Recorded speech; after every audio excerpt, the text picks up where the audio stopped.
Este es un mensaje del pastor John MacArthur, traducido y predicado en español para el mundo de habla hispana.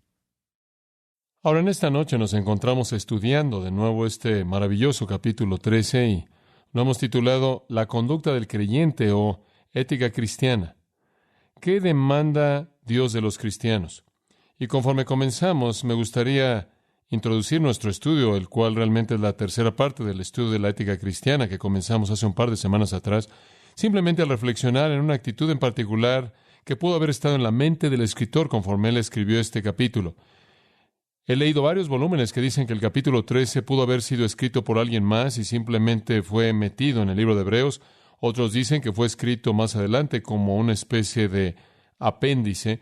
Mi propia postura en particular es que es muy importante, que es parte vital de la carta entera y que no es nada más que el clímax. Y hay varias razones por las que creo eso y le he dado un par de ellas en las últimas 2 semanas. Permítame darle una más en esta noche. Los judíos, como usted bien sabe, a quienes esto fue escrito, vivieron sus vidas conforme a la ley, bajo el antiguo pacto, el cual habían vivido bajo ese. Habían muchas reglas. De hecho, la vida era gobernada por reglas. Habían tantas reglas que se volvió muy difícil no quebrantar algunas de ellas simplemente porque eran muchas. Era un estilo de vida para ellos en base a la obediencia a los estándares.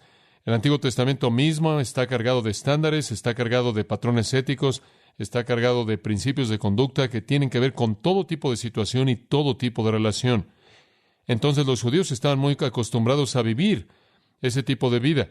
Estaban muy acostumbrados a vivir una vida que tenía que estarse moviendo de principio a principio, así era conducida. Tenían leyes de dieta, lo que podían comer, tenían leyes de cómo podían cocinarlo, tenían leyes de la ropa, lo que podían usar, tenían leyes de los asuntos domésticos de la vida, el hogar, las situaciones en torno al hogar, tenían leyes de la economía, todo estaba bastante definido en términos de su economía. Habían X cantidades de ingreso que debían ser dadas al Señor en ciertos momentos durante cada año y cada tercer año, como parte de lo que poseían. Hubieran leyes acerca de relaciones, fueran relaciones dentro de la familia o fuera de la familia, leyes acerca de relaciones con el prójimo y con aquellos que estaban en la autoridad y demás. Hubieron leyes de moralidad, hubieron consecuencias inclusive establecidas para cierto tipo de mala conducta moral. Hubieron leyes de salud, hubieron ciertas cosas que podían hacer y no hacer en base a la salud, y entonces estaban muy limitados, de manera muy rígida, un sistema de reglas. Así es como vivían sus vidas, no conocían nada más. Entendían muy poco acerca de algún tipo de libertinaje o algún tipo de vida sin leyes. Estaban prescritos a patrones legales toda su vida. Y de hecho, desde el comienzo mismo, este había sido el diseño de Dios, porque Dios diseñó que ellos, al seguir estos ciertos patrones, fueran una nación excepcional en el mundo, que cualquier persona en el mundo pudiera identificar a un judío por la dieta, por la ropa, por la economía, por todas las características de sus relaciones con otras personas, por su actitud hacia hombres y su actitud hacia Dios. Dios quería que los judíos sobresalieran en la sociedad como un pueblo excepcional. Quería que estuvieran separados, quería que fueran diferentes, para que la gente pudiera verlos, vieran que eran diferentes, vieran las características positivas que poseían y se vieran atraídos al Dios, quien era su Dios, quien hacía todo esto posible. Y entonces realmente su identidad única tenía que ver con su testimonio. El hecho de que alcanzaran al mundo dependía del hecho de que el mundo los viera y viera algo en ellos que ellos deseaban, un tipo de vida que era diferente. Dios quería que fueran un testigo nacional. Dios necesitaba un testimonio nacional. Israel fue ese testigo. Y entonces vivieron conforme a todos estos estándares para mostrar a Dios. De hecho, Isaías 43:21 dice: a este pueblo formé para mí mismo, mostrarán mi alabanza. En otras palabras, los he apartado de una manera tan única que van a ser un testimonio vivo de mí en el mundo. De hecho, en Éxodo, creo que es el capítulo 19, la Biblia llama a los judíos un reino de sacerdotes. Ahora, la función de un sacerdote era llevarle a los hombres a Dios. Llevarle a los hombres a Dios. Y eso es exactamente lo que Israel debía hacer. Los hombres debían ver a Israel, ver la identidad distintiva de Israel debido al tipo de conducta que mantenían, y vinieran a ellos y dijeran, ¿qué es lo que te hace vivir así? Y entonces Israel los llevaría a Dios. Y entonces, en el sentido genuino, eran un reino de sacerdotes. Y el gancho realmente que consistía en enganchar a los hombres y atraerlos a Dios era su identidad única conforme seguían ciertos patrones éticos, ciertos principios de conducta. En Deuteronomio capítulo 4, simplemente para ayudarnos a pensar en términos bíblicos, dice en el capítulo 4, vamos a comenzar en el versículo 5, He aquí os he enseñado estatutos y ordenanzas o leyes, así como Jehová mi Dios me mandó, para que los pongáis por obra en la tierra a la cual vais para poseerla. Ahora escuchen, guardad, por tanto, y hacedlos. En otras palabras, Dios les ha dado leyes para que sean mantenidas, para que sean guardadas, para que sean obedecidas. Porque esta es vuestra sabiduría y vuestra, ahora observe, y vuestro entendimiento a los ojos de las naciones. Como puede ver, esto es lo que los aparta como sabios y entendidos a los ojos de las naciones, que oirán todos estos estatutos y dirán, ciertamente esta gran nación es un pueblo sabio y entendido. Porque ¿qué nación es tan grande que tenga a Dios cercano a ellos? Como puede ver, el mundo debe verlo usted y decir, wow, esas personas tienen estándares, tienen ciertos principios que funcionan, que operan. ¿Hay algún pueblo tan cercano a Dios como ellos? Ese es un testimonio dinámico. Y entonces la gente que quería conocer a Dios vendrá a ellos y ser presentados a Dios. Y entonces el versículo 9, él dice, solo tened cuidado y guarda tu alma diligentemente, no sea que olvidáis estas cosas que tus ojos han visto y que se alejen de tu corazón todos los días de tu vida. Enséñalas a tus hijos y a los hijos de tus hijos. No te olvides de las reglas, no te olvides de los principios, no te olvides de los estatutos y las leyes y las ordenanzas. Enséñaselas a tus hijos porque generación tras generación van a estar en medio del mundo como un testimonio del Dios vivo. Entonces las leyes para Israel eran muy, muy importantes y su conducta estaba basada en estos principios y eran con el propósito de llamar la atención de los hombres en últimas a Dios. Ahora es interesante también que se sumergieron tanto en el legalismo que se alejaron más allá de lo que Dios quiso que se alejaran.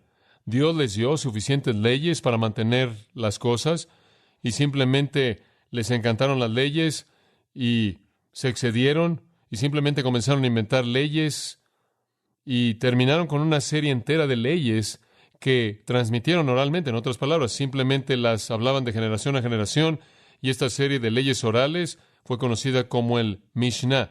Y usted quizá está familiarizado con eso si sabe algo de la historia judía. La palabra Shana significa enseñar o repetir oralmente. Entonces, esto fue transmitido oralmente y fue llamado el Mishnah y finalmente pensaron que debían escribirlo todo y lo escribieron y lo llamaron el Talmud.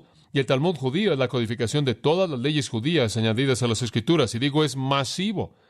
Es algo monstruoso. La palabra Talmud simplemente significa enseñanza. Hay 6 partes en el Talmud judío. Algunos de ustedes quizás hayan visto uno. Pero tiene 6 partes. Hay una sección de la agricultura. Todas las leyes con respecto a lo que puede usted hacer y lo no puede hacer en la agricultura. Hay una sección de festividades. Hay una sección de mujeres. Hay una sección de leyes civiles y ceremoniales, asuntos legales. Hay una sección de sacrificios, una sección de cosas inmundas y su purificación. Ahora, todas esas secciones están cargadas de ley tras ley tras ley para la conducta del judío. Durante el tiempo de Jesucristo, si usted estudia el Nuevo Testamento, usted descubre que los judíos eran meticulosos con obedecer leyes, ¿no es cierto? Literalmente se enojaron cuando vieron a los discípulos de Jesús no haciendo las cosas que fueron prescritas por la ley, o cuando Jesús hizo algo que no era permitido en la ley. Tuvieron mucha dificultad en enfrentar eso. Jesús dijo, su único problema es que filtran un mosquito y se tragan un camello. Lo que él quiso decir es que realmente están todos preocupados por los detalles minúsculos de la ley y están despedazando todos los principios que Dios realmente quería que fueran comunicados a ustedes mediante la ley. Han guardado la letra de la ley y han perdido el mensaje de la misma. No obstante, para cuando usted llega al grupo de judíos a quienes se le está escribiendo el libro de Hebreos, son legalistas, créame. Son legalistas en el sentido de que ninguna otra nación en la historia del mundo ha sido legalista. Viven por la ley, operan por la ley. No saben nada de libertad, solo de estar apegado a un sistema. No eran espíritus libres, no eran los que tomaban la iniciativa para hacer las cosas, no eran libertinos, eran legalistas estrictos. La única vida que conocieron. Ahora observa esto. Aquí viene el nuevo pacto, ¿verdad? Aquí viene el nuevo pacto y el primer hombre que realmente explicó el nuevo pacto fue Pablo. Y Pablo vino y dijo, quiero que sepan que el nuevo pacto no es ley, es gracia. Y claro, él destrozó a los judíos con eso. No tenían concepto de eso. Realmente deberían haberlo sabido porque el Antiguo Testamento está lleno de la gracia de Dios. Estaban tan encerrados en el legalismo que pensaron que este era algún tipo de herejía horrenda. Inclusive cuando los judíos se volvieron cristianos, les fue extremadamente difícil dejar todos los rituales. Y eso es lo que afectó a la primera iglesia, y Pablo habla de ese asunto en Romanos 14, porque como usted sabe, los gentiles habrían invitado a los judíos cristianos para comer y servían puerco, y los judíos cristianos no podían soportar eso, y entonces se estaba volviendo un verdadero problema en la iglesia porque no habían sido liberados de los conceptos de la ley. Pero usted sabe, conforme estudiamos el Nuevo Testamento, descubrimos que el Nuevo Pacto los libera de todas las características ceremoniales de la ley, no los asuntos morales, sino los ceremoniales. No deben haber más festividades, no más sacrificios, no más días santos, no más rituales, no más templo, no más sacerdotes, no más ofrendas. Todo se acabó. Todos esos estándares pequeños, insignificantes, legalistas, han pasado. Todo es gracia. En la cruz Jesús dijo, tetelestai, consumado es. Él lo hizo todo, y lo único que tiene que hacer es creer. Bueno, usted sabe, para que un judío enfrente ese es un problema muy, muy difícil, muy difícil. La obra perfecta llevada a cabo por el sumo sacerdote perfecto a través de un pacto perfecto, quien ofreció un sacrificio perfecto, trae promesas perfectas y salvación perfecta. ¿Y qué hago yo? Simplemente cree usted, ¿se da cuenta? Y el judío dice, no puedo enfrentar eso. Esa cruz va en contra de todo lo que he conocido. ¿No tenemos que hacer algo? Digo, ¿no hay algún estándar? Digo, me sentiría tan cómodo si tuviera unos cuantos. La ley ya no es el camino. Ya no hay ningún principio. ¿No puedo tan solo ejercer una especie de libertad y hacer lo que quiero? Bueno, la respuesta a la pregunta es no. Debido a que usted se convierte en un cristiano, no significa que de pronto ya no hay ninguna regla. Dios tiene estándares. Ahora, yo creo que si usted entra con eso en el capítulo 13, en su mente, usted va a entender lo que él está confrontando. Él necesita cerrar este libro con algunos principios. De lo contrario, va a dejar a algunos judíos realmente tratando de entender cuál es su obligación hacia Dios, porque ellos saben que Dios no ha cambiado y Dios espera ciertas cosas de sus hijos, sean antiguo o nuevo pacto. Y entonces, conforme usted llega al capítulo 13, el Espíritu Santo presenta un sí resonante a sus preguntas y dice, sí, hay estándares. No los salvan, no los llevan a Dios, ni siquiera hacen que usted le caiga mejor a Dios. Usted le cae bien a Dios de manera total. Él lo ama a usted de manera infinita. Pero hay algunos estándares que son muy, muy importantes. Y usted puede imaginar a un judío diciendo, bueno, ya no somos el testigo nacional. Hemos sido reemplazados por la iglesia. Hombre, se acabó la presión, disfruta de la vida. Digo, no necesitamos ya sobresalir en el mundo. No necesitamos obedecer los estatutos y mandamientos que las naciones podrían ver y decir de nosotros, miren, deben pertenecer a un Dios que está por encima de todos los dioses. Hombre, debemos volvernos a ese Dios. No, ya no tenemos que hacer eso más. Hombre, se acabó. Israel ha sido temporalmente hecho a un lado. La iglesia está vigente. Simplemente podemos relajarnos. El Espíritu Santo dice, no, son parte de la iglesia. La iglesia está constituida de judío y gentil. Los estándares no son minimizados en absoluto. Los estándares están ahí. Dios espera que usted se conduzca de tal manera que los hombres todavía vean sus buenas obras y hagan ¿qué? Glorifiquen a vuestro Padre que está en los cielos. Eso no ha cambiado en absoluto. Y entonces, mientras que Israel ya no es una nación testigo, el cuerpo entero de la iglesia, judío y gentil, es el testigo de Dios. Y entonces hay principios. Y entonces, conforme usted llega al capítulo 13, eso es lo que realmente él simplemente delinea. Él simplemente va por el capítulo dando algunos principios muy básicos para la vida cristiana para que podamos tener un testimonio en el mundo. Ahora vemos tres cosas en el capítulo y nunca podemos llegar a las últimas dos. Llegaremos ahí la próxima semana. Vemos ética, los principios, ejemplo, el patrón que debemos seguir. Energía, el poder que lo hace posible. Tenemos los principios, Tenemos una vida ejemplar que seguir y tenemos la energía para hacerlos operar. Ahora hemos estado hablando de los principios, la ética. Y vemos eso en los primeros 19 versículos, la ética de la vida cristiana, y son dados. Y realmente lo que sucede aquí es que todo en cierta manera es reducido a conceptos generales simples. Y en primer lugar, simplemente permítame decir esto. Hay 3 categorías de ética cristiana. Número 1, en relación a otros. Cubrimos eso, ¿verdad? Y en relación a otros, Él pide 2 cosas. Amor sostenido y empatía. Amor sostenido y empatía. El amor simplemente va a cubrirlo todo, ¿no es cierto? Y preocúpense unos de otros. Después, la segunda categoría, comenzando en el versículo 4, fue en relación a nosotros mismos. Hay algunos estándares muy importantes en relación a nosotros mismos. Número 1 fue pureza sexual, versículo 4.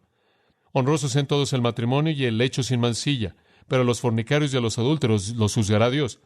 Leí en donde Pablo dijo que cuando usted peca en el sexo, usted peca contra su propio cuerpo.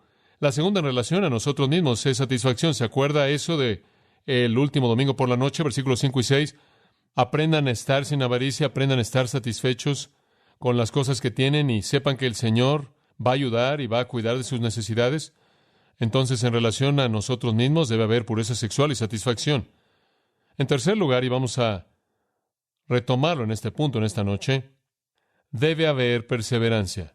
En relación a nosotros mismos, Dios desea que seamos perseverantes. Observa el versículo 9, y lo voy a leer. No os dejéis llevar de doctrinas diversas y extrañas, porque buena cosa es afirmar el corazón con la gracia, no con viandas, que nunca aprovecharon a los que se han ocupado de ellas. Ahora, aquí les está diciendo, no se atoren en el legalismo. Sí, hay estándares morales, pero no son los asuntos ceremoniales externos como lo que ustedes comen. Observe lo que dice, que su corazón esté establecido con ¿qué? Gracia, no ley. Que su vida esté arraigada y establecida sobre la gracia, no en base a la ley externa.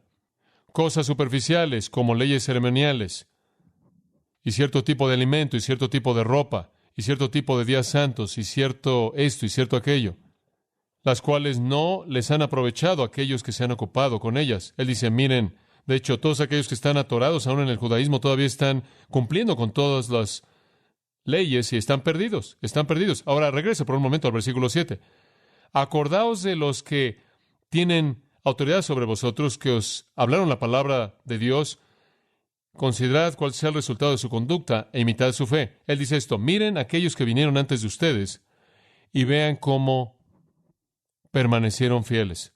Después él dice en el versículo 8, Jesucristo es el mismo ayer, hoy y por los siglos. Véanlo. ¿Cambió él? ¿Acaso los que fueron sus padres espirituales cambiaron? Versículo 7, no. ¿Acaso el que es su creador espiritual cambió? Versículo 8, no. Entonces, versículo 9, tampoco cambien ustedes. No sean llevados con doctrinas diferentes y extrañas. La palabra ser llevados simplemente significa ser quitados. Quédense en donde están. Una de las estrategias más sutiles de Satanás en contra del cristiano es alejarlo de la doctrina sana. Es envolverlo en algún tipo de doctrina que resulta estar siendo soplada por la brisa en algún punto dado. Cristo no ha cambiado, sus ancestros no han cambiado, no cambien ustedes. Una de las cosas más tristes en el mundo es alguien que hace una profesión de Cristo, que cree en Cristo, quizás verdaderamente es salvo, y de pronto es arrastrado por alguna doctrina falsa y pierde su eficacia, su gozo, pierde su recompensa, pierde su eficacia. Este es un problema en Gálatas, como ustedes saben, en el primer capítulo y en el 6º versículo.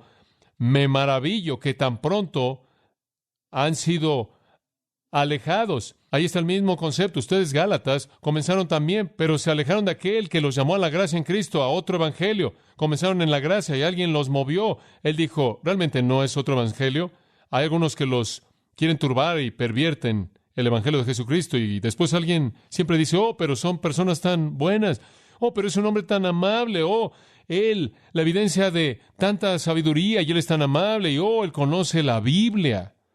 Y entonces Pablo dice, pero aun si nosotros, un ángel de los cielos, os predicar otro evangelio del que os ha sido predicado, sea anatema. No me importa cómo sea, si no es algo que es verdad, es una perversión de la verdad, sea anatema, y simplemente para asegurarse de que nadie se confunda, él lo repitió en el versículo 9. Lo que sucedió a los Gálatas fue triste. Comenzaron en la gracia y terminaron echándose a perder con la ley. Comenzaron en el Espíritu y trataron de continuar en la carne. Él dice, ¿qué les pasó? Que comenzaron en la gracia y fueron arrastrados al legalismo. ¿Saben lo que pasó? Fueron turbados por los falsos maestros. La idea de pervertidos ahí es ser agitado. Fueron agitados y su mente se echó a perder por los falsos maestros. Ahora, esta es la estrategia de Satanás. Satanás ha destruido muchas veces el testimonio de un cristiano, ha robado muchas veces a un cristiano de todo su gozo y toda su eficacia al desviarlo por la falsa doctrina. Una buena ilustración de eso está a unos 3 kilómetros en esta calle hacia allá. Estas personas siempre están viniendo aquí anunciándonos que han encontrado la verdad. Y muchos de ellos son personas cristianas. Una madre se me acercó un día simplemente con lágrimas en sus ojos diciendo que su marido y su hijo, quienes habían hecho compromisos con Cristo y toda su vida habían estado en la iglesia, fueron arrastrados por esto y terminaron ahí hasta sus oídos y habían perdido todo contacto con la verdad del mensaje de Dios. Y fue una cosa trágica y triste. Y eso es exactamente lo que Satanás quiere hacer. Simplemente para darle una pequeña indicación de cómo Satanás opera de esta manera, permítame tan solo compartir algunos pasajes en la Escritura con usted y dejar que el Espíritu Santo lleve a cabo la enseñanza por un minuto. En Hechos capítulo 20, versículo 29, no trate de seguirme, simplemente si quiere escribirlos, pero puede buscarlos después. Pero en Hechos 20, 29, Pablo se está preparando para dejar Éfeso, y él pasó 3 años ahí, 3 años diligentes. Él pasó noche y día orando por estas personas, enseñándoles todo el día durante 3 años. Simplemente no me puedo imaginar a un hombre que pueda hacer eso. Hora tras hora tras hora, día tras día tras día, durante 3 años. No solo el domingo, sino constantemente. Y él los amaba, y él les dio todo lo que tenía, y todo lo que él pudo darles. Y ahora que se iba, él tenía un gran temor. Y este era, porque yo sé, sin duda alguna lo sé, porque yo sé que después de mi partida, lobos rapaces entrarán entre vosotros, y no perdonarán al rebaño. Sé que esto va a pasar. Lobos rapaces, ¿quiénes son? Falsos maestros. Y también de vosotros mismos se levantarán hombres, personas a quienes confían, personas en medio de ustedes, que hablarán cosas perversas para arrastrar a los discípulos tras ellos. Y él dice, simplemente observen y recuerden que por 3 años no he cesado de advertir a cada uno de ustedes noche y día con lágrimas. Y él dice, ahora hermanos, os encomiendo a Dios y a la palabra de su gracia, que tiene poder para sobreedificaros y daros herencia con todos los santificados. Lo único que puedo decir simplemente es que aquí está la palabra. Esta es su única protección. 3 años les advertí, día y noche con lágrimas van a venir, y ustedes saben que lo más triste es que la iglesia de Éfeso dejó de existir eventualmente debido a eso. Satanás opera de esa manera. Al final del libro de Romanos, capítulo 16, versículo 17, Pablo dice al cerrar, ahora os ruego, hermanos, que identifiquen a aquellos que causan divisiones y tropiezos contrarios a la doctrina que habéis aprendido y que los evitéis. Evítenlo. Porque los que son así no sirven a nuestro Señor Jesucristo, sino a sus propios vientres. Están ahí metidos por el dinero. Y mediante buenas palabras y palabras agradables engañan los corazones de los inocentes. Satanás infiltra la iglesia siempre y siempre con falsos maestros. En 2 Corintios capítulo 11, versículo 13, el Espíritu de Dios continúa hablando y él dice esto. Porque tales son falsos apóstoles, obreros fraudulentos. Observen esto. Transformándose en apóstoles de Cristo. La gente dice, bueno, él habla acerca de Cristo y él parece ser realmente un creyente en Jesús. Claro. Si viniera y le dijera a usted que él era un creyente en Buda, usted no lo escucharía. Y él dice, no le sorprenda, no se sorprenda porque Satanás mismo se transforma en ángel de luz. Por lo tanto, no es algo grande si sus ministros también se disfrazan como ministros de justicia, cuyo fin será conforme a sus obras. Claro, Satanás va a funcionar de esta manera. En Colosenses capítulo 2, versículo 4, y esto digo, no sea que alguno os engañe con palabras engañosas. Versículo 8, guardaos, no sea que alguien os eche a perder mediante filosofía y engaño vano, mediante la filosofía de los hombres, siguiendo la tradición de los hombres y los rudimentos del mundo, y no, según Cristo. No escuchen a filosofías que los alejan. Juan dijo, más vale que prueben los espíritus y vean si son o no de Dios. Primero de Juan 4:1. En Judas, esa pequeña epístola, versículo 3, amados, Cuando di toda diligencia para escribiros acerca de la salvación que tenemos en común, me fue necesario escribiros y amonestaros a que contendáis ardientemente por la fe. Van a tener que pelear para aferrarse. ¿Por qué? Porque ciertos hombres se han infiltrado, que desde la antigüedad fueron ordenados para esta condenación, hombres impíos, que convierten la gracia de nuestro Dios en libertinaje y niegan al único Señor Dios y a nuestro Señor Jesucristo. Siempre, siempre, siempre falsos maestros. Y el apóstol Pablo le dijo a los Gálatas en el capítulo 5, versículo 1, más vale que permanezcan firmes en la libertad mediante la cual Cristo los ha hecho libres y no vuelvan a aferrarse al legalismo. Hay estándares morales, no ceremoniales. Ahora, este es un problema muy serio, tan serio, que en Efesios capítulo 4, me gustaría que viera eso por un minuto, el apóstol Pablo presenta esto como una de las características sobresalientes de una iglesia que enseña la palabra de Dios.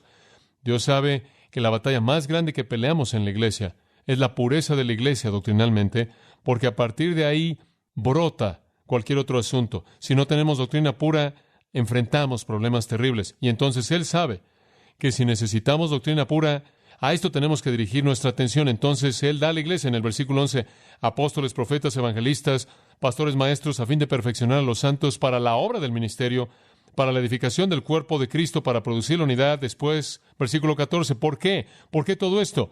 Para que ya no seamos niños, llevados por doquier, por todo viento de doctrina, por estratagema de hombres. Estratagema, la palabra en el griego significa aventar los dados.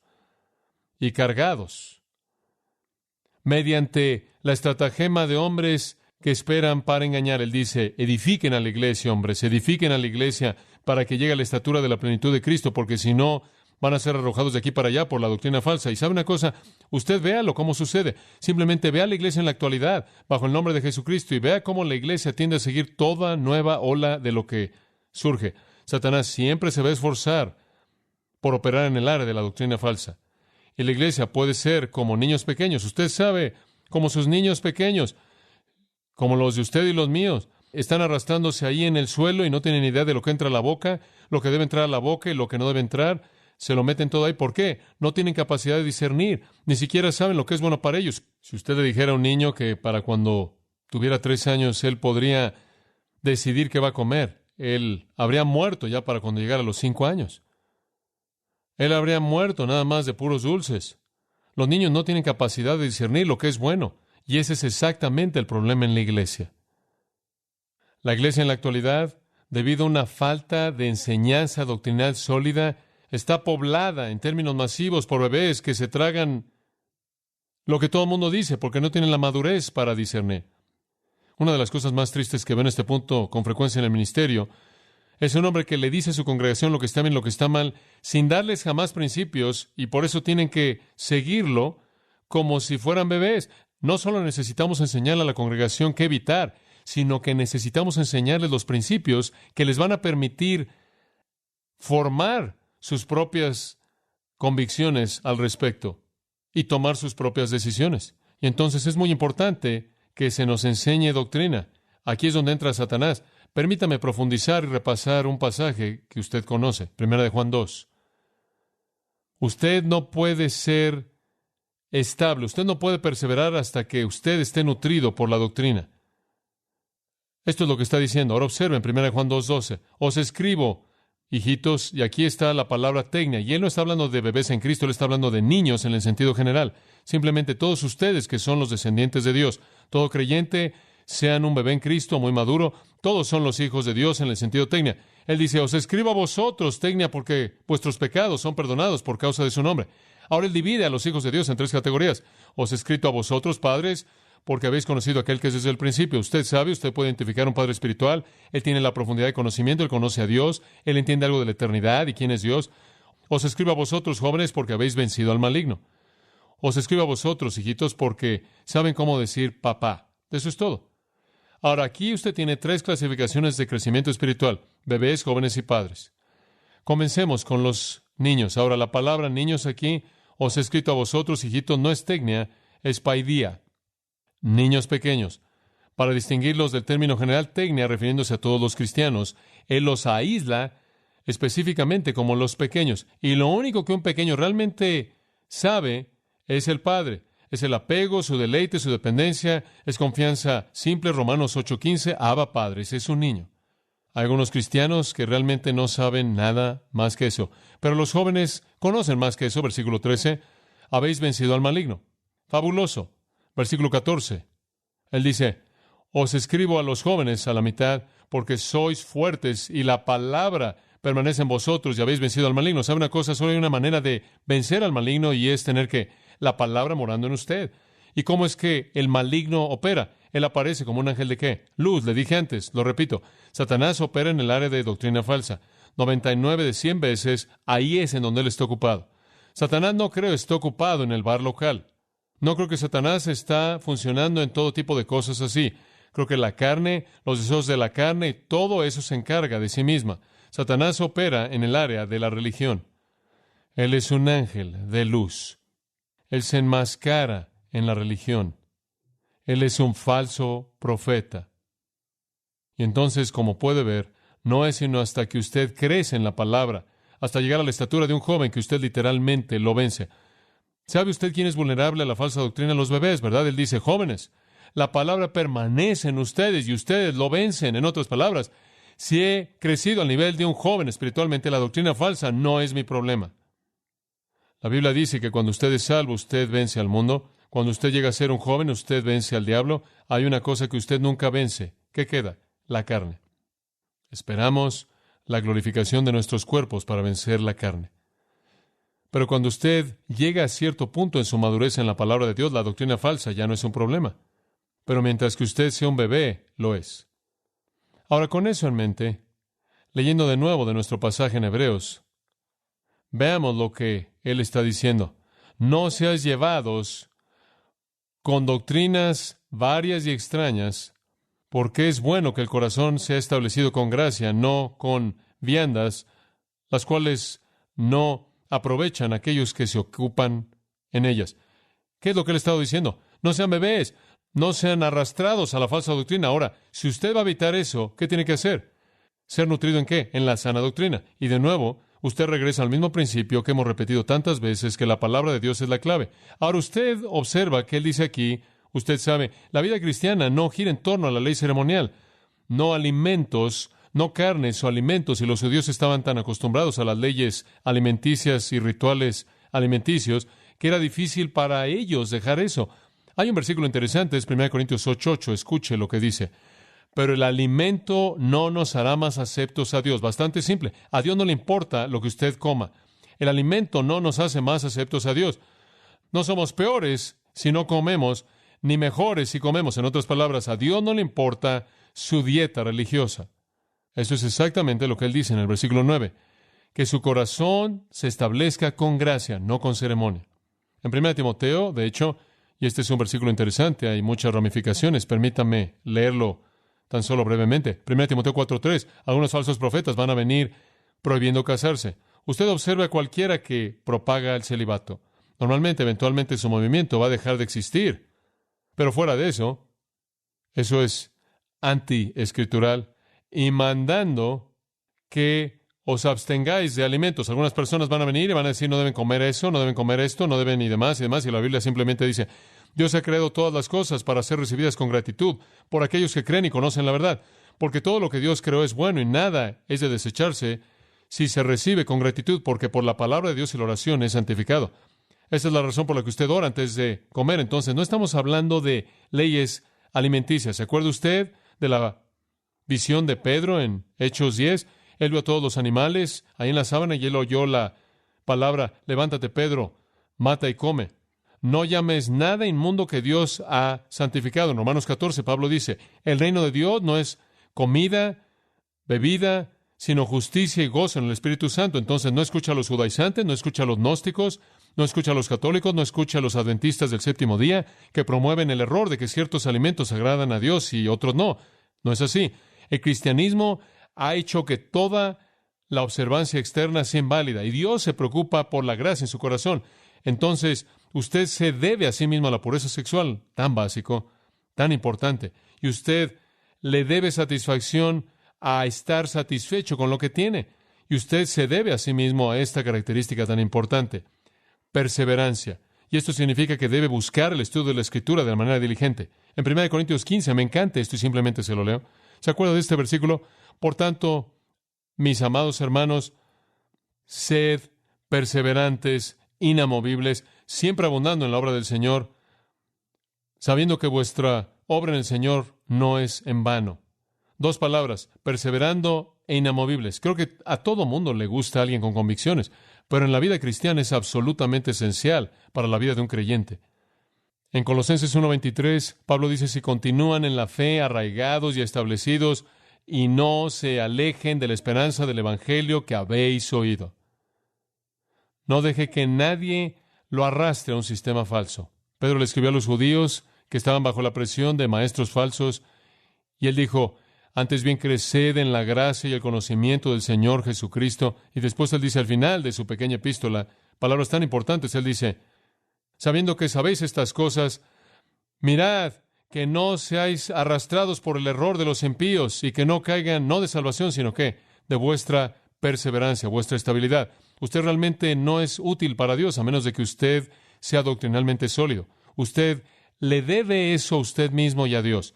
Y alejarse es trágico. Muy bien, entonces vemos que la conducta del creyente en relación a otros es amor sostenido y empatía en relación a sí mismo, pureza sexual, satisfacción y perseverancia. Finalmente, la ética del creyente en relación a Dios. ¿Qué es lo que Dios quiere? ¿Cuáles son las cosas que debo hacer con respecto a Dios en relación a Él? 1, separación. Separación. Y eso lo vemos en los versículos 10 al 14. Y quiero apresurarme a decir que esto, sin duda alguna, es uno de los pasajes más difíciles. Esta pequeña sección breve aquí, sin embargo, es uno de los pasajes más difíciles en todo el libro de Hebreos. Las interpretaciones son múltiples, para decirlo de manera suave. No estoy aquí como una autoridad dogmática. Le voy a dar un par de posturas y le voy a decir lo que yo pienso, y si usted quiere profundizar en su estudio, usted lo puede hacer. Comenzando en el versículo 10, permítame tan solo leer para que usted tenga una idea del texto. Leyendo los primeros 2 versículos. Tenemos un altar, del cual no tienen derecho de comer los que sirven al tabernáculo, porque los cuerpos de aquellos animales cuya sangre a causa del pecado es introducida en el santuario por el sumo sacerdote, son quemados fuera del campamento. Le dije, ahora, ¿de qué estamos hablando aquí? Esto es como el hombre dijo, tratando de desarmar lo inescrutable. Ahora, tenemos un altar. Entendí eso. ¿Entendió eso? Muy bien, tenemos un altar. Ahora, ¿qué altar tenemos? Bueno, algunos dicen que esto se refiere al altar físico, y esa es la razón por la que en algunas iglesias usted tiene un altar. Algunas personas dicen que la iglesia debe tener un altar porque dice tenemos un altar. Pero ese no puede ser el altar del que está hablando, del cual no tienen derecho de comer. ¿Qué tipo de comida se lleva a cabo en el altar? Bueno, algunos inclusive han dicho la mesa de comunión. Bueno, ¿cómo podría tener una mesa de comunión de la cual no podría comer? Eso no tiene sentido. En el versículo 11, de cualquier manera, él dice, habla de los cuerpos de los animales cuya sangre es llevada ahí. Eso no se oye para mí como la iglesia. No, de hecho, la evidencia aquí está en no comer, no en comer. En segundo lugar, algunos dicen que se refiere a un altar celestial. Apocalipsis 6 habla de un altar celestial, y él está diciendo, tenemos un altar en el cielo. Bueno, eso tampoco tiene sentido alguno, del cual no tienen derecho de comer aquellos que sirven en el tabernáculo. ¿Qué tiene que ver eso con el altar en el cielo? De cualquier manera no se va a comer ahí. ¿Y qué es esto de los cuerpos de animales? ¿Qué bestias son quemadas en el altar en el cielo? Otros dicen, no, se refiere a Cristo. ¿Cómo podría referirse a Cristo? Tenemos un altar del cual no tienen derecho a comer. Jesús dijo en Juan 6, ni siquiera puedes conocer a Dios a menos de que comas mi carne y bebas de mi sangre. Ahora le voy a decir lo que creo que es.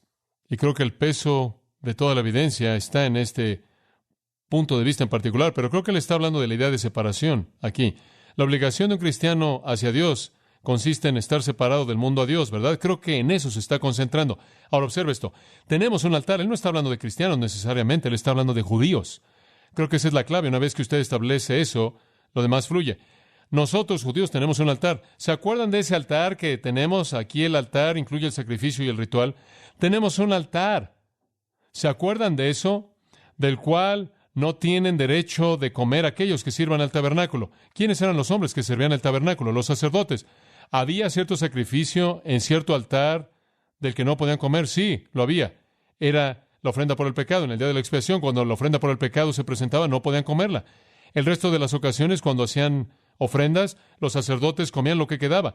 La ofrenda por el pecado, una vez que era realizada y la sangre era rociada en el lugar santísimo y en el propiciatorio, los animales eran llevados afuera del campamento y quemados. Ese es el versículo 11. Porque los cuerpos de esos animales cuya sangre es llevada al santuario por el sumo sacerdote, por el pecado, son quemados. ¿Dónde? Afuera del campamento. Él explica aquí, creo yo, qué altar es. Él dice, tenemos un sacrificio particular en el altar, tenemos un ritual en particular del cual no pueden participar.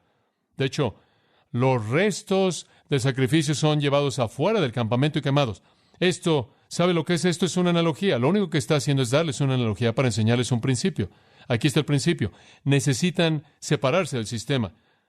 Usted sabe, como esas ofrendas por el pecado que nadie podía tocar, sino que tenían que ser llevadas afuera del campamento, necesitan estar tan separados del campamento del mundo. Eso es esencialmente lo que está diciendo. Él simplemente está haciendo una pequeña analogía. No la puede empujar muy lejos. Él está diciendo, como los animales en la ofrenda por el pecado eran llevados afuera, el creyente necesita ser quitado de los hombres pecaminosos, quitados del sistema, quitado del mundo y apartarse. Ahora, él profundiza en el versículo 12 al identificar a Jesucristo. E incidentalmente, la gente de cualquier manera no quería tener una parte en la ofrenda por el pecado. No querían participar de eso. Versículo 12 dice, por lo cual también Jesús, para santificar al pueblo mediante su propia sangre, padeció fuera de la puerta. Jesús estaba apartado del sistema, ¿no es cierto? En el Antiguo Testamento los judíos tomaban esos cuerpos de esas ofrendas por el pecado, tanto las ofrendas de los sacerdotes como las del pueblo, y los sacaban del campamento. No querían tener nada que ver con esas ofrendas por el pecado. Las separaban de sí mismos. Jesús hizo lo mismo. El sistema no quiso a Jesús tampoco. Lo expulsaron. Él sufrió afuera de la puerta y él santificó al pueblo con su propia sangre. Ahora, como los cadáveres entonces eran quemados afuera del campamento de Israel, entonces Jesús fue matado afuera de la ciudad de Jerusalén. Él fue matado afuera del muro de Jerusalén y cumplió de manera perfecta el retrato del Antiguo Testamento. Usted sabe que esas ofrendas por el pecado antiguas eran los retratos de Cristo, ¿no es cierto? Y entonces cuando Él vino, Él sufrió afuera, como la ofrenda había sido sacada. Ahora, no quiero explicar más que eso. Ambas fueron rechazadas. La ofrenda por el pecado rechazada. No querían comerla, lo sacaron. Jesús rechazado, lo sacaron. Y tampoco querían tener que ver con Él. Y entonces Él lleva el punto al versículo 13.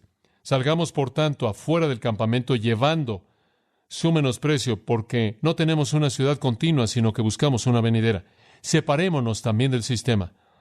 Nosotros judíos tenemos un altar, entonces, y en él hay un sacrificio que nadie puede comer. Los cuerpos son rechazados, sacados de la ciudad y quemados. Jesús, la ofrenda por el pecado verdadera, también fue rechazado por el sistema, pero por una razón diferente. Él no está estirando la analogía, él simplemente está diciendo, esto es como Jesús, quien también estuvo sufriendo afuera de la ciudad. Y claro, hay muchas diferencias. Usted no puede excederse, como dije, porque el animal era matado antes de que fuera sacado. Cristo murió afuera y Jesús estuvo dispuesto a ir. Él estuvo dispuesto para que pudiera santificar al pueblo con su propia sangre. Él fue menospreciado, él fue rechazado, él fue odiado.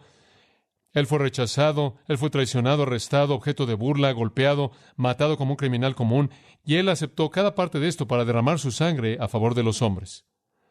La Biblia dice aquí en el libro de Hebreos, sin derramamiento de sangre no hay perdón de pecados. Jesús sabía eso, y él derramó su sangre por el perdón de pecados. El sacrificio del Antiguo Testamento era una vergüenza para el pueblo y lo sacaban. Jesús fue objeto de vergüenza y lo sacaron, aunque no sabían que él era la ofrenda por el pecado verdadera.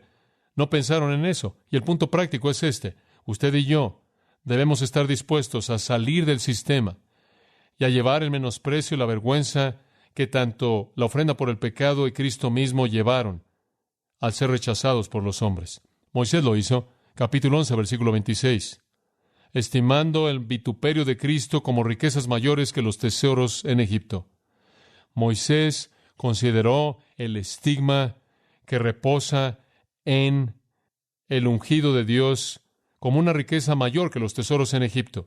Y entonces el escritor de Hebreos está diciéndonos en el 13:13, deben considerar el estigma, el menosprecio de Cristo, como algo de mayor valor que los tesoros del sistema. Sálganse, eso es lo único que está diciendo. Entonces aquí veo una división muy clara entre los versículos 9 y 10. Él simplemente dice, tenemos un sacrificio en el que la característica es separación. Cristo fue separado de los hombres, ustedes también sepárense. Ahora, Pablo define este concepto en 2 Corintios capítulo 6. En algo de detalle, permítame leerle estas palabras. No os unáis en yugo desigual con los incrédulos. Porque ¿qué comunión tiene la justicia con la injusticia? ¿Y qué comunión tiene la luz con las tinieblas? ¿Y qué concordia tiene Cristo con Belial o Satanás? ¿Qué parte tiene el que cree con un incrédulo? ¿Qué acuerdo tiene el templo de Dios con los ídolos?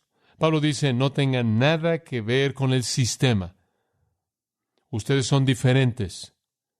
Otra cosa que nuestro autor puede estar recordando aquí, y debido a que no estoy en este contexto como un judío viviendo en esa época, no puedo estar seguro, pero tengo una pista en mi mente que en el versículo 13 también él tiene algo más en su mente y parece que él está entretejiendo varios pensamientos juntos y me deja algo confuso, pero con frecuencia ese es mi problema. De cualquier manera, en el versículo 13 él puede tener esto en su mente.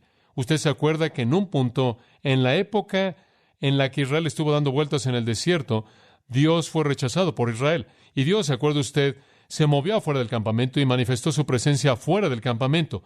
Y después del incidente del becerro de oro, Moisés sacó su tienda y la colocó afuera del campamento de Israel. Y usted recuerda que fue llamada la tienda del testimonio. Y entonces toda persona que quería acercarse a Dios tenía que salir del campamento de Israel y acercarse ahí. ¿Por qué? Israel lo había rechazado en términos generales. Y Dios se apartó y dijo, si vienen a mí, tienen que apartarse del sistema. ¿Saben una cosa, amados? Yo creo que eso es exactamente lo que Dios está diciendo en la actualidad. Si van a venir a mí, van a tener que salir del sistema.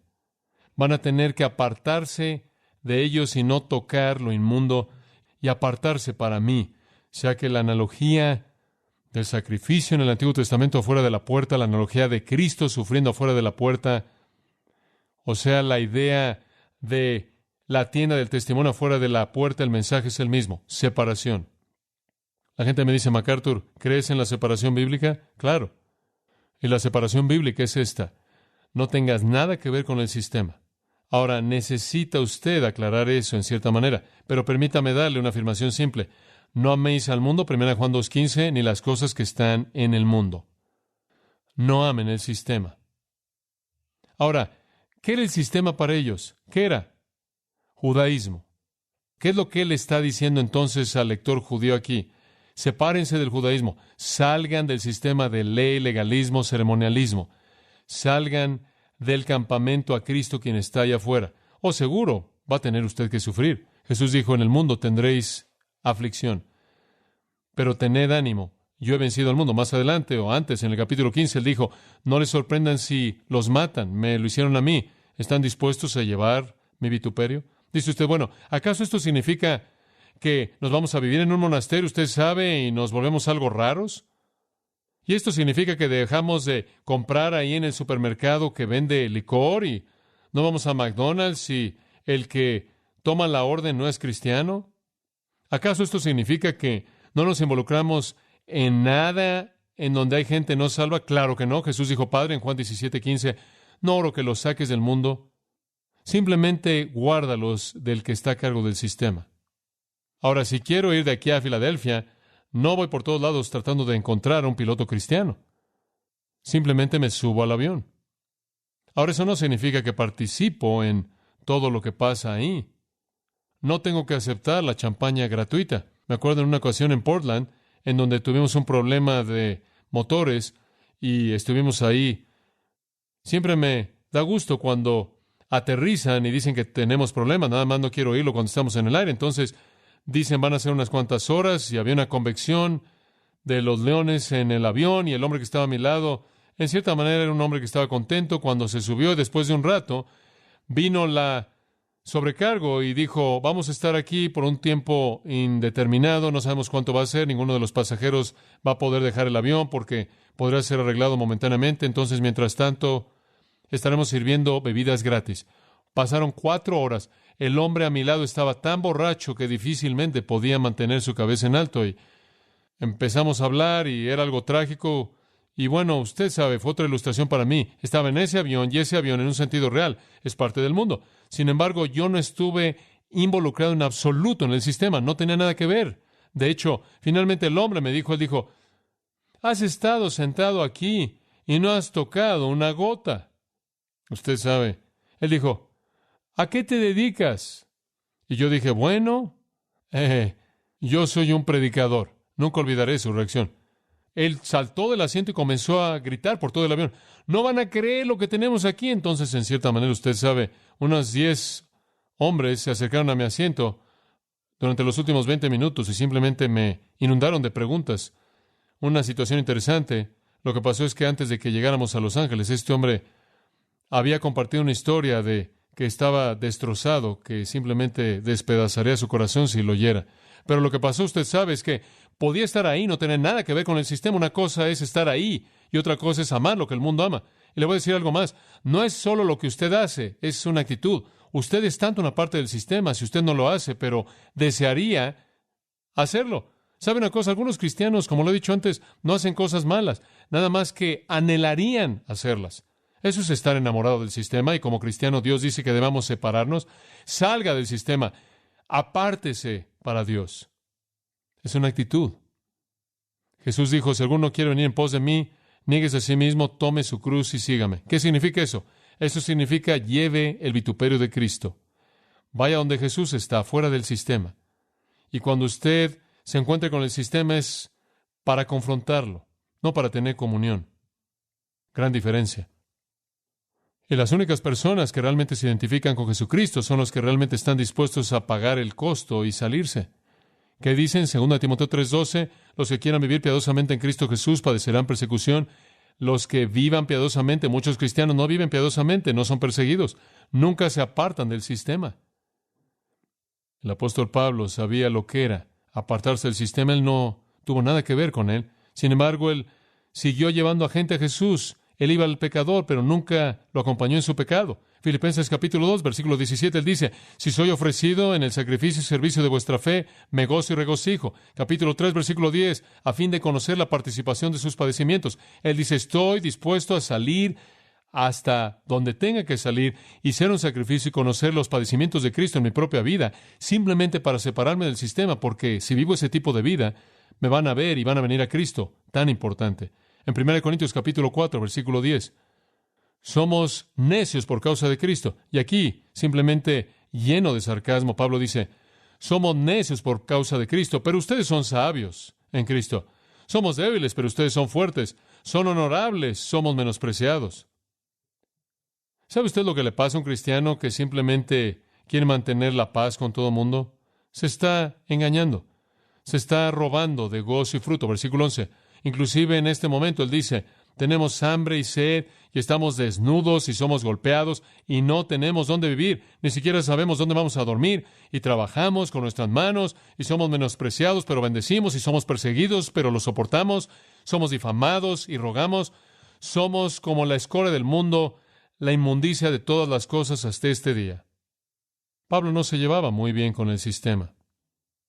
Ahora estos judíos en Hebreos habrían conocido poco de ese menosprecio, ¿verdad? El escritor les está diciendo, salgan de entre ellos, apártense, sepárense, muévanse hacia Dios, seguro les va a costar, seguro van a pagar por ello, seguro van a pensar que algo está mal en su cabeza, van a ser aislados, van a ser condenados a un precio pequeño por la gloria que les espera.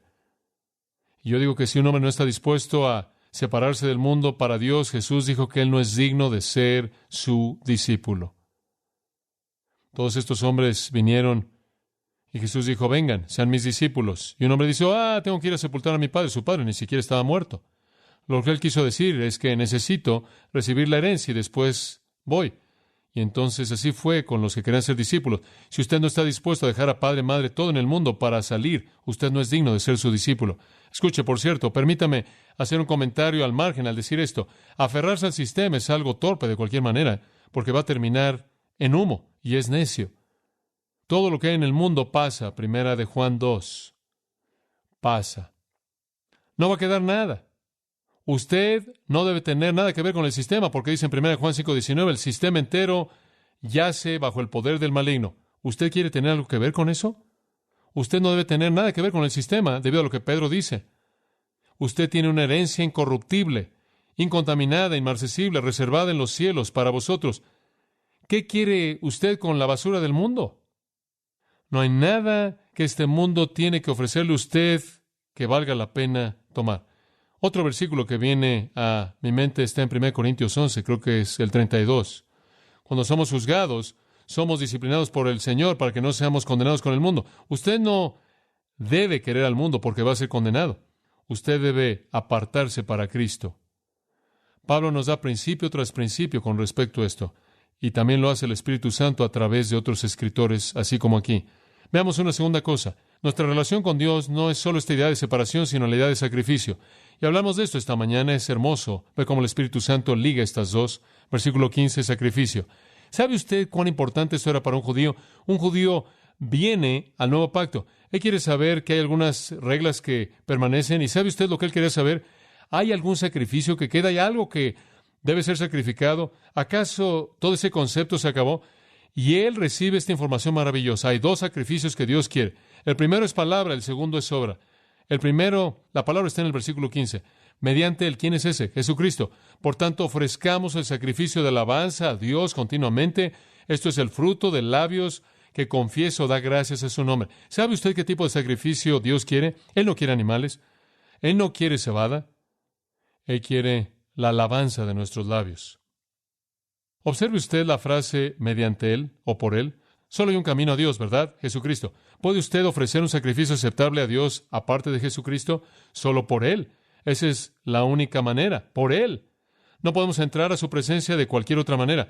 Entonces, el sacerdote creyente viene a la presencia de Dios y dice, aquí hay un sacrificio, y Dios dice, quiero el sacrificio de la alabanza de tus labios. ¿Qué sale de sus labios hacia Dios? ¿Alguna vez está en un estrés que llega a tal grado que usted comienza a enojarse con Dios? A él no le gusta eso. Permítame darle una idea de qué decirle a Dios cuando quiera alabarlo. Te exaltaré, mi Dios, oh Rey. Bendeciré tu nombre por los siglos de los siglos. Cada día te bendeciré y alabaré tu nombre por los siglos de los siglos. Grande es Jehová y digno de ser alabado, y su grandeza es inescrutable. Una generación alabará tus obras a la otra y declarará tus obras portentosas. Hablaré del honor glorioso de tu majestad y tus obras maravillosas. Y los hombres hablarán del poder de tus obras que inspiran asombro, y declararé tu grandeza. Jehová es bueno para con todos, y sus misericordias están sobre todas sus obras. Todas tus obras te alabarán, oh Jehová. Hablarán de la gloria de tu reino y hablarán de tu poder. Y sigue, y sigue. Salmo 146. Alabad a Jehová. 147. Alabad a Jehová. 148. Alabad a Jehová. 149. Alabad a Jehová. 150. Alabad a Jehová. Eso agrada a Dios. Cuando el clamor de sus labios es alabanza a Dios, ese es el sacrificio que Dios desea. Observe la palabra clave. ¿Está listo para escuchar esto? Ofrezcamos el sacrificio de alabanza a Dios. ¿Cuál es la siguiente palabra? Continuamente. Continuamente, dice usted. Pero no entiendes mis problemas. No, usted no entiende a su Dios.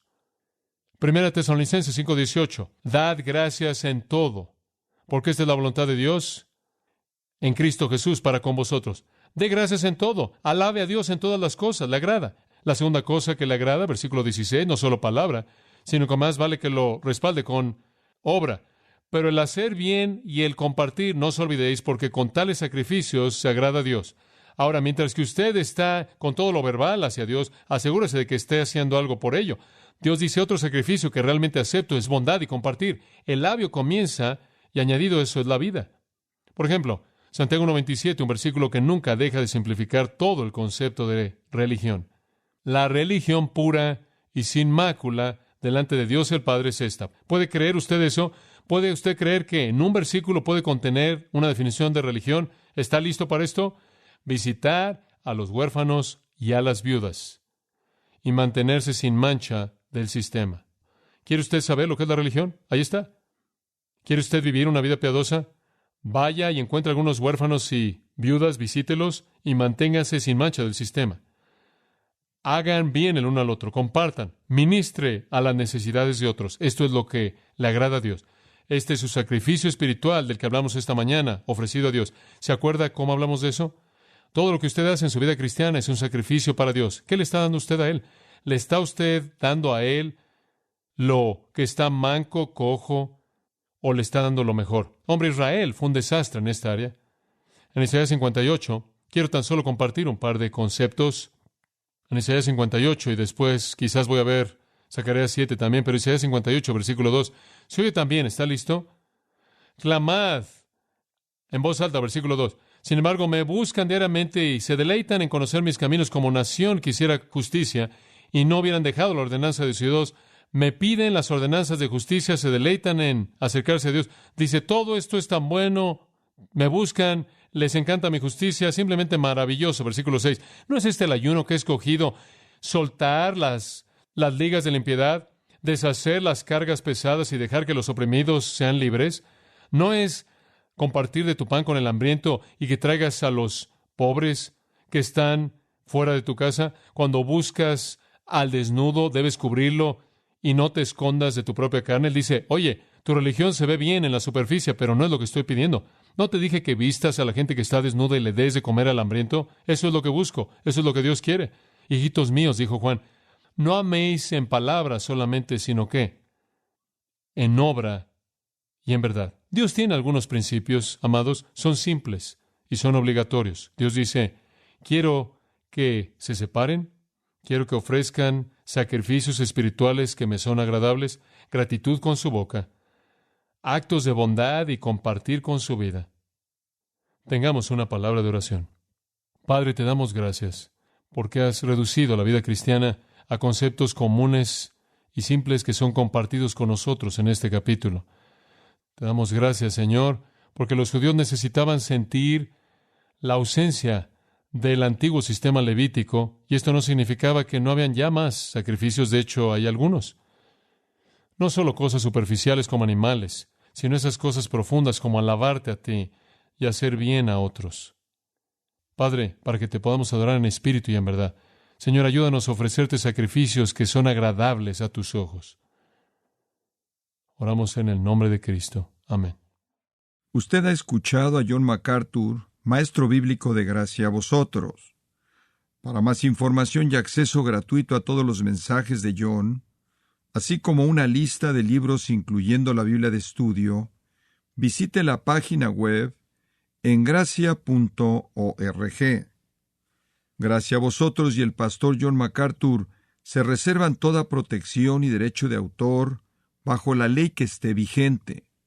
La información de derecho de autor está disponible en gracia.org, que incluye instrucciones para limitar la duplicación de este archivo digital. Gracia a Vosotros es una organización sin fines de lucro, dedicada a desarrollar recursos desde las enseñanzas del pastor John MacArthur, las cuales ofrecen la verdad de las Escrituras. Por otra parte, su apoyo en oración y sus donaciones al ministerio nos ayudan a lograr este propósito para equipar a miles de personas de habla hispana. Si desea hacer una donación o ofrenda, puede hacerlo utilizando su tarjeta Visa, Mastercard, Discovery o American Express, ingresando a gracia.org, y si vive en Estados Unidos o Puerto Rico, también puede llamarnos al 1-866-5-GRACIA, esto es, 1-866-547-2242. Recuerde, desde cualquier lugar puede ingresar a nuestra página web en gracia.org. Y de antemano, gracias por su apoyo.